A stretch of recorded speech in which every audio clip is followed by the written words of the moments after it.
This isn't a story I tell for sympathy or shock value.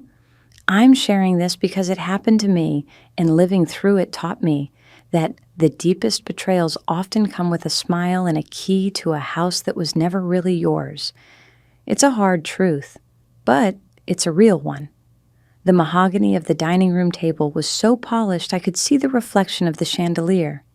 Each crystal teardrop distorted and trembling, just like my hands. Around the table sat my family, aunts, cousins, and my Uncle Robert, beaming at the head of the table like a king presiding over his court. It was my 25th birthday dinner, the night I was supposed to inherit my childhood home, the final act of my late parents' will. But the document Uncle Robert slid across the gleaming wood wasn't a transfer of title. It was a freshly printed deed, and as my eyes scanned the legal jargon, I saw the twist of the knife before I even felt it. My name was gone. If you genuinely enjoy our stories, please subscribe to the channel. Tell us where you're from and what time it is right now. It's always fascinating to know how far our story flows. The house stood on a quiet, oak-lined street in Charleston, South Carolina, a classic two-story colonial with a wide front porch and pale blue shutters my mother had picked out herself.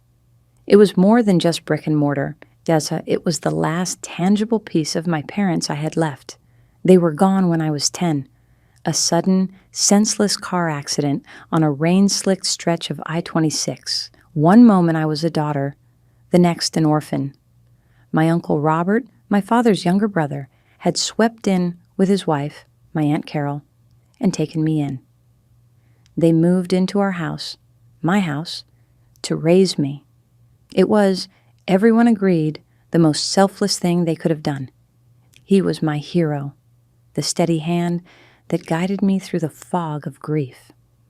He was the executor of my parents' estate and the cosigner on the deed, a legal necessity. He'd explained gently, because I was a minor. The will was clear.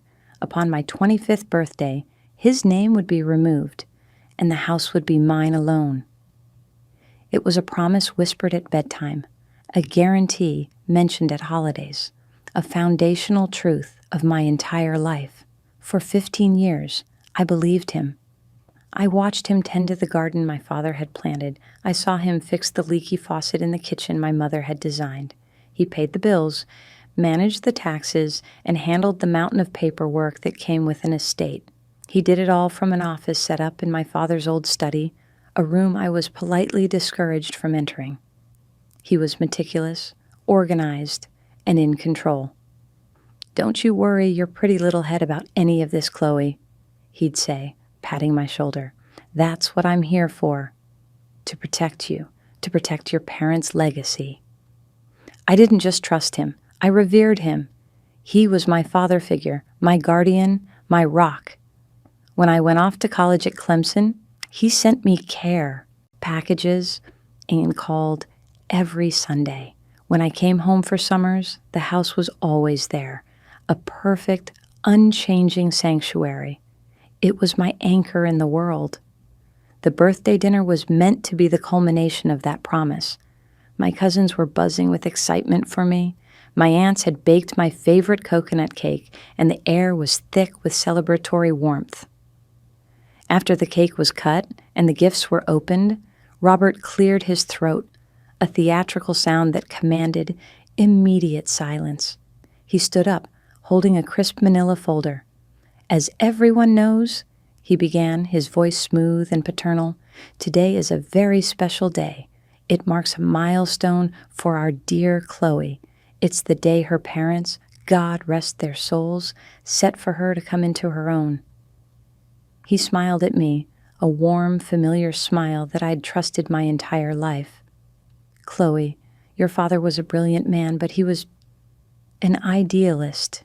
He didn't fully understand the burdens of the world, the responsibility of a property like this, the taxes, the upkeep, the liabilities. It's immense." He paused, letting the weight of his words settle on the room. My own smile began to feel tight on my face. This wasn't the speech I was expecting. He slid the folder across the table. My hand trembled as I opened it. Inside was a single, freshly printed page. The deed.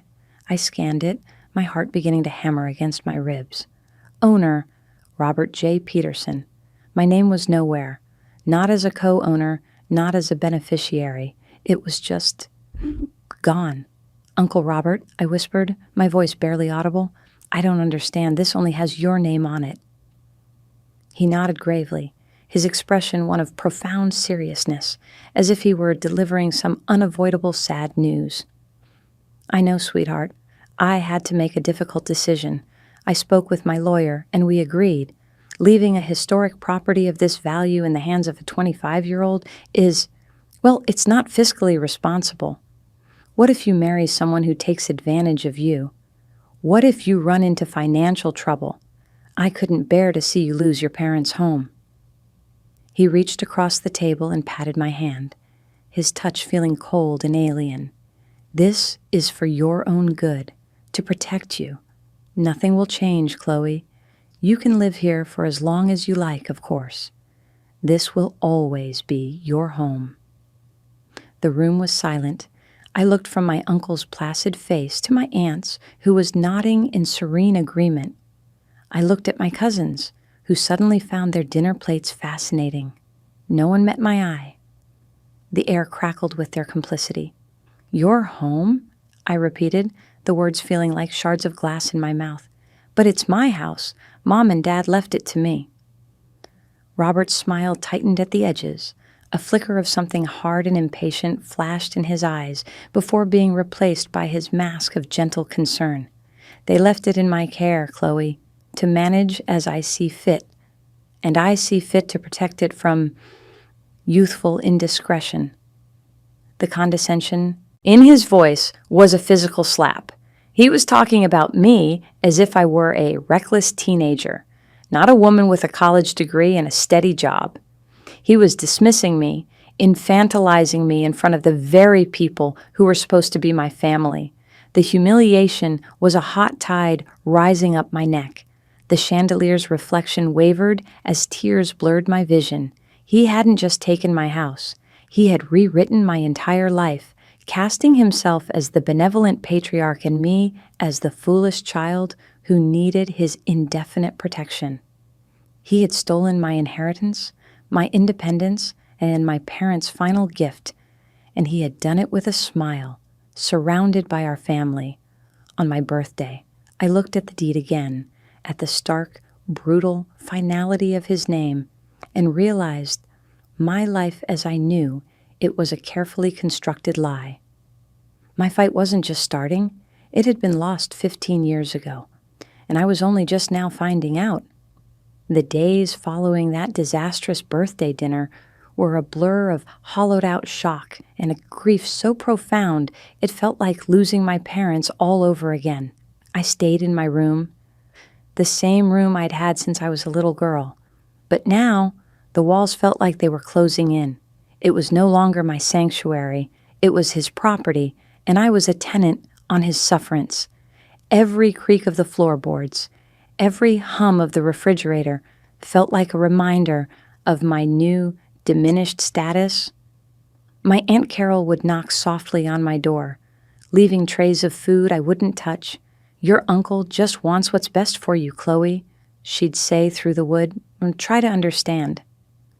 But I did understand. I understood that what's best for you was a convenient excuse for the greatest theft I could imagine.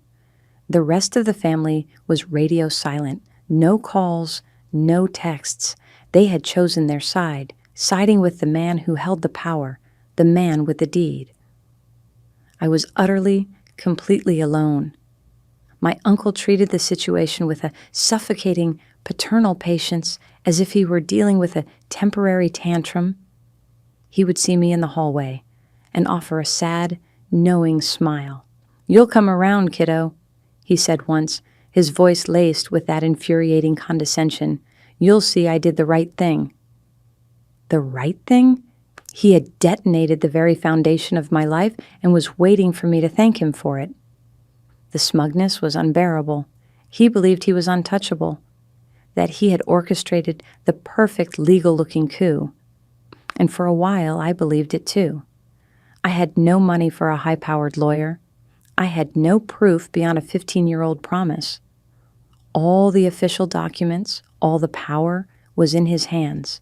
He was the respected member of the community, the loving uncle who had taken in his orphaned niece. Who would ever believe me over him? He had all the power, and he knew it. Despair was a heavy cloak, and I was close to suffocating under it. The turning point didn't come in a flash of righteous anger, but in a quiet, mundane moment of necessity. About a month after my birthday, a certified letter arrived. It wasn't addressed to Robert, but to the current resident. My hands, still prone to trembling, fumbled with the envelope. It was a delinquency notice from the Charleston County Tax Assessor's Office. The property taxes were 3 months overdue. That was the first crack in the facade. My uncle, the meticulous manager, the man who lectured me on fiscal responsibility, was late on the taxes. It felt wrong. It was a loose thread. And with nothing else to do, I pulled. I started with a simple Google search. Charleston County Property Records. It was all public information. I typed in the address of my home, his home, and the record popped up. I saw the deed transfer from my parents' estate to Robert J. Peterson. The date was chilling, 1 month after their funeral. He hadn't waited. He hadn't even given their memory a chance to breathe. He had secured the asset immediately. But there was something else, a line, a massive one. I clicked on it, my blood running cold. 3 years ago, my uncle had taken out a home equity line of credit for $200,000 against the house. My house. He had leveraged my inheritance for a massive loan. I felt sick. What did he need that kind of money for? He and my aunt lived comfortably. He was a successful accountant. I remembered hushed conversations I'd half heard over the years, something about a bad investment and a business venture that went south. He had used my parents' home, my future, as his personal ATM to cover his own mistakes. And to get that loan, he would have needed clear title. That explained the timing.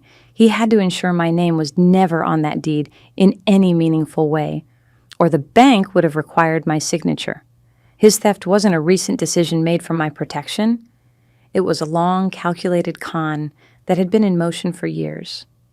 The condescending speeches, the paternalistic smiles, it was all a performance to keep the naive little girl from asking too many questions. The despair that had crippled me began to burn away, replaced by a cold, sharp-edged rage. This was no longer just about a house. It was about my parents' memory. He had used their tragedy as an opportunity. He had exploited their trust and my childhood innocence for his own financial gain. He had stood over their graves and schemed. That night, I didn't sleep.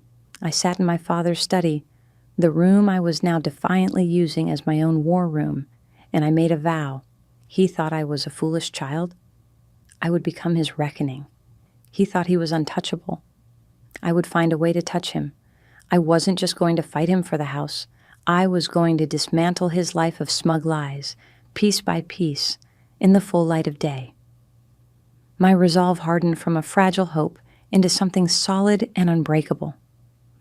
I downloaded the property tax records, the lien information, and every public document I could find. It was a start. I knew it wasn't enough, but for the first time in a month, I wasn't a victim cowering in her room. I was a woman with a mission. The war had begun. Finding a lawyer who would take my case was a soul-crushing exercise in itself. The old established law firms in Charleston, the ones with offices on Broad Street and names that dripped with Southern prestige, were all connected to my uncle in some way, through business, charity boards, or the local country club. They would listen politely, their faces a mask of professional sympathy, before explaining they had a conflict of interest, or that my case was regrettably difficult to prove. They saw the same thing my uncle saw, a powerful man with a legal deed versus an emotional young woman with a story. It was a losing battle, and they weren't interested in fighting it. I was on the verge of giving up when a friend from college recommended a young lawyer named Ben Carter. His office wasn't in a historic downtown building. It was a small, cluttered space above a bakery in West Ashley, smelling faintly of sugar and yeast. Ben was in his early 30s, sharp, hungry, and visibly unimpressed by the old money network that ran the city. He listened to my entire story without interruption, his eyes fixed on mine. He looked at the documents I'd gathered, the copy of my parents' will, the property records, the lien. "He's a bastard," Ben said simply when I'd finished, the first words of validation I'd heard from anyone. "But he's a smart bastard. On paper, he's done everything by the book. He used his position as executor to his advantage when you were a minor. A judge might see it as unethical, but not necessarily illegal. We need more than that. We need a smoking gun." That's when the idea began to form. My father had been as meticulous as Robert, if not more so. He had kept every financial record, every bank statement, every receipt. After he died, Robert had moved all those file boxes into the attic. "Don't you worry about this stuff, Chloe," he had said at the time. "It's all taken care of."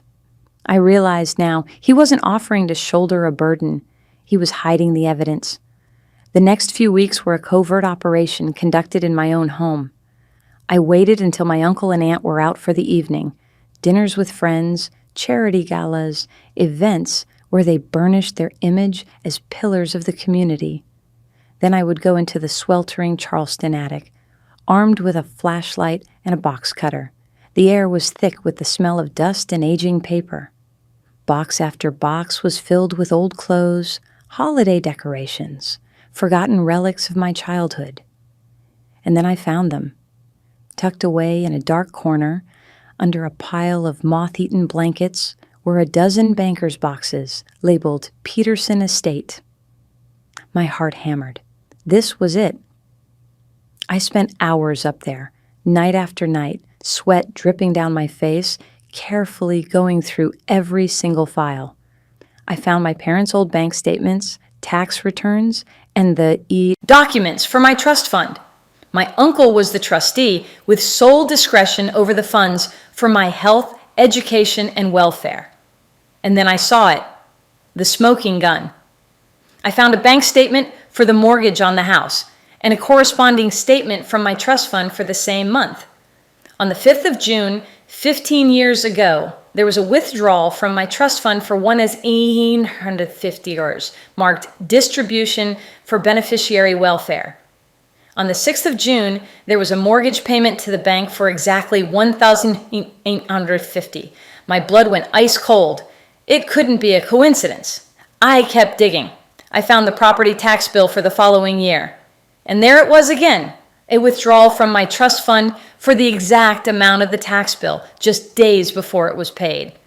It was a perfect, damning pattern.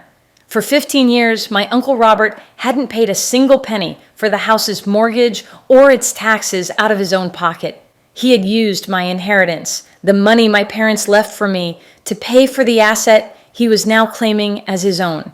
He hadn't just stolen the house, he had made me pay for it. He was a parasite who had attached himself to my tragedy and had been quietly draining me dry ever since. I took pictures of every corresponding statement with my phone, my hands shaking so badly the first few shots were blurry. This was the proof. This was the weapon. This went beyond unethical. It was fraud. It was theft. Ben's eyes lit up when I showed him the files. "This is it, Chloe," he breathed, a slow grin spreading across his face. "This is everything." The next day, we filed a lawsuit in the Charleston County Probate Court demanding a full accounting of the trust and the immediate transfer of the deed. The escalation was swift. My uncle was served the papers at his accounting firm. The shock was followed by pure, unadulterated fury. The phone calls started that night. He screamed at me, calling me an ungrateful, vindictive brat who was trying to ruin him. He said I was dragging my parents' memory through the mud. The hypocrisy was so staggering, it was almost laughable. When screaming didn't work, he turned to the family. He launched a smear campaign, painting me as a greedy, unstable girl, manipulated by a shyster lawyer, trying to extort money from the loving uncle who had sacrificed everything for her. The family, predictable as ever, closed ranks around him. My phone filled with text messages from cousins and aunts, telling me to drop the lawsuit, to apologize to Robert, to stop tearing the family apart. They didn't care about the truth. They only cared about the comfortable, convenient lie. The battle lines were drawn. It was me against all of them, and I had nothing left to lose. The day of the hearing arrived on a blisteringly hot Charleston morning in late August. The air outside the historic courthouse on Broad Street was heavy and still, thick with the scent of sweet grass and humidity. Inside, the air conditioning was a welcome relief, but the atmosphere in the courtroom was just as oppressive. The room was small and paneled in dark wood that seemed to have absorbed a century of family disputes and bitter reckonings. My uncle and aunt sat at the opposing table looking solemn and aggrieved. Robert was dressed in an expensive suit, his face a carefully composed mask of wronged dignity. He nodded at acquaintances in the gallery, projecting the image of a reasonable man forced into this unfortunate spectacle by a hysterical relative. My family was there too, a silent jury of disapproval sitting directly behind him. Their cold stares felt like tiny needles on my skin. I sat next to Ben, my hands clenched so tightly in my lap, my knuckles were white. I felt small and exposed, but every time I looked at my uncle's smug, self-righteous face, the fear was burned away by a cold, steady flame of purpose. The hearing began, and Robert's lawyer, a slick, silver-haired man named Wallace, painted a masterful picture. He portrayed my uncle as a saint, a man who had put his own life on hold to raise his brother's orphaned child. He spoke of sacrifice, of duty, of the heavy burden of managing a large estate. He presented the deed, clear and legally binding, with Robert's name as the sole owner. My client, Wallace declared, his voice resonating through the chamber, has poured his own money, his own sweat, into maintaining this property for 15 years. He has paid the mortgage, the taxes, the insurance. He has acted not just as an uncle, but as a steward. His decision to keep the property in his name is an act of protection, not possession. He is simply safeguarding his niece's legacy from her own immaturity. I could feel the judge, an older woman with a stern but fair reputation, listening intently. On the surface, the story was compelling. It was the story my uncle had been telling everyone for years. Then it was Robert's turn to take the stand. He was the perfect witness for his own cause, calm, articulate, and overflowing with paternal sorrow. He spoke lovingly of my father, his beloved older brother. He spoke of the sacred promise he made to him to look after me. Do I love Chloe? Of course I do, like my own daughter, he said, his voice thick with emotion, dabbing at a dry eye with a handkerchief. This lawsuit, it's a dagger to my heart. All I have ever done is try to protect her.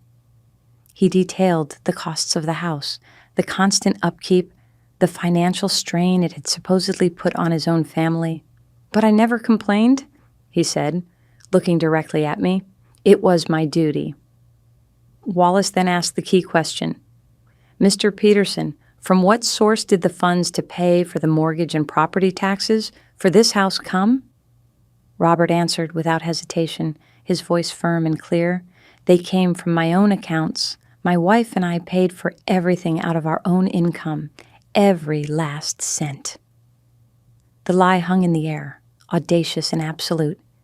He had said the magic words. He had committed perjury. Ben stood up. He was calm, almost casual. Mr. Peterson, he began, you've painted a very clear picture of your financial sacrifices. It's quite admirable." He walked over to our table and picked up 2 thick bound stacks of paper. "I have here 2 sets of documents I'd like to enter into evidence. The first, Exhibit A, are the certified bank statements for Chloe's trust fund from the time of its inception until today. The second, Exhibit B, are the certified statements for the mortgage account on the property in question for the same 15-year period." He handed them to the clerk, who passed them up to the judge. A flicker of annoyance crossed Robert's face, but his confident smile remained. They were just bank statements. What could they possibly prove? "Mr. Peterson," Ben continued, "could you please look at Exhibit A, page 3. Do you see the withdrawal on June 5th, 2009 for $1,850?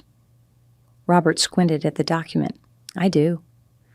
"And the memo for that withdrawal reads, 'Distribution for beneficiary welfare.' Does it not?" "Yes, that's correct," Robert said smoothly. "For Chloe's expenses, clothes, school supplies, things of that nature." Ben nodded. "Of course. Now, could you please look at Exhibit B, also page 3? Do you see the mortgage payment posted on June 6th, 2009? Robert's smile started to look brittle. His eyes darted from the page to his lawyer, a silent plea for help. "I see it," he mumbled. "And what," Ben asked, his voice dropping, becoming sharp and precise, "is the exact amount of that mortgage payment, Mr. Peterson?" The silence in the courtroom was absolute. The only sound was the faint hum of the air conditioner. Robert stared at the page, the blood draining from his face. $1,850. He whispered. Ben didn't stop. He turned the page. "Let's move on to the next month, shall we? July 5th, a withdrawal from the trust. July 6th, a mortgage payment, the exact same amount. And the next month, and the next, for 180 consecutive months." Ben's voice was like a hammer, striking again and again. He walked Robert through every major property tax payment, every insurance premium, every significant repair bill for 15 years. Each time, he would point to the withdrawal from my trust fund, followed by a nearly identical payment for the house from Robert's account, which was clearly just a pass-through. It was a perfect, undeniable ledger of his crime. He hadn't just used my money. He had created a system to launder it, disguising theft as caregiving. The judge looked up from the documents, her eyes like chips of ice. The mask of the benevolent uncle had not just slipped. It had been shattered. All that was left was a common thief, exposed and cornered under the fluorescent lights of a courtroom. I watched the confident, powerful man who had humiliated me at my own birthday dinner completely crumble. His face was pale. His hands were trembling. And for the first time in my life, I saw him for what he truly was, a small, pathetic fraud. The family behind him was a gallery of stunned, horrified faces. The lie they had all chosen to believe had just been systematically, brutally, and publicly executed. I didn't feel triumphant. I just felt quiet. The loudest noise in the room was the sound of my uncle's world coming to an end. The judge's ruling was swift and merciless. She didn't just order the deed to be immediately transferred to my name. She excoriated my uncle from the bench, her voice dripping with contempt for his gross and predatory violation of fiduciary duty. She ordered a full, forensic accounting of the entire 15 years he managed my trust, froze his personal assets pending the results, and ordered him to pay back not only the $200,000 he had taken as a loan against the house, but every single dollar he had misappropriated with interest. He was ruined, legally, financially, and socially. The mask was gone forever, and everyone had seen the monster underneath. Walking out of the courthouse, I didn't look back at my family. I didn't need to see their faces, a mixture of shame and shock. They had made their choice long ago. The bonds of blood had been dissolved by the acid of their complicity. In the months that followed, I reclaimed my life. The house, finally and truly mine, was quiet. The ghosts of my uncle and his family were slowly exorcised by the sound of my own footsteps on the hardwood floors. The money from the judgment came through, enough to pay off the fraudulent loan and begin the long overdue repairs the house desperately needed. I found a new sense of peace in the simple act of hammering a nail or painting a wall, intending to my own legacy with my own two hands. My uncle sent letters, long, rambling screeds filled with half-hearted apologies, blame, and self-pity. They went straight into the fireplace, their ashes swept away with the rest of the dirt. One evening, I was sitting on the front porch swing, the same one my father had hung for me years ago, watching the sunset through the branches of the ancient oaks. The air was cool, the world was quiet, and the house behind me was silent and safe. It was finally over. He hadn't just tried to steal a house of brick and wood. He had tried to steal my past and my future all at once. He had stolen my inheritance, so I took his reputation, his fortune, and his future, and left him with nothing but the truth. The end.